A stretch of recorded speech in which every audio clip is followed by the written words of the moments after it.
ગીર સોમનાથ જિલ્લાના કોડીનાર પંથકમાં ખેડૂતોની સહકારી સંસ્થા સુગર ફેક્ટરી ચાલુ થવાના એંધાણ દેખાતા આજરોજ ઉના કોડીનાર હાઈવે નજીક ઓળેશ્વર કોડીનાર પંથકના આગેવાનો અજીતભાઈ ડોડિયા, સુરપાલભાઈ બારડ, સની બારડ, જગુભાઈ મોરી, રણજીત પરમાર, ખેડૂત સભાસદો, કર્મચારીઓ, ખેડૂત સંગઠનો, ખેડૂત આગેવાનોની મીટિંગ મળી હતી, જેમાં સુગર ફેક્ટરી ચાલુ કરવા આગળના ખેડૂતો અને કર્મચારીઓનું હિત જળવાય તેની ચર્ચા વિચારણા કરવામાં આવી।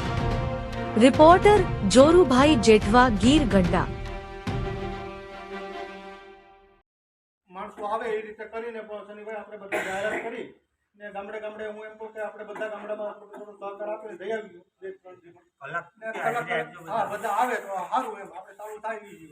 કારણ કે અમે બહુ રજૂઆત કરી સરકારમાં પણ પ્રતાપભાઈને પણ કીધું કે ભાઈ આ જે સભાસદને કાઢીને કહેતા એને લેવા જોઈએ, પાછા ચૂંટણી પર આપવી જોઈએ। તો પ્રતાપભાઈએ કીધું કે અમારી પર ઈચ્છા કલેક્ટરમાં મેં રજૂઆત કરી કે બધા સભાસદોને ભેગા લઈ અને એક જનરલ ચૂંટણી, એ તો 12 વિભાગની ચૂંટણી કરવા માંગે કે ભાઈ બધા મત દઈ શકે।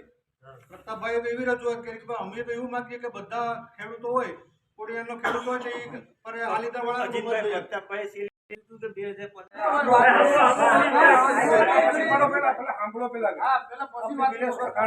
જીવાદોરી સમાજ છેલ્લા 8 વર્ષથી બંધ છે અને આપણે ખૂબ લડાઈ લડ્યા બધા ખેડૂતો સાથે મળીને। બધાનો સહકાર આપ્યો એ બદલ હું બધા ખેડૂતોનો ખૂબ ખૂબ આભારી છું। અને આપણે કાંઠે પૂગ્યા છીએ અત્યારે આપણે એક IPL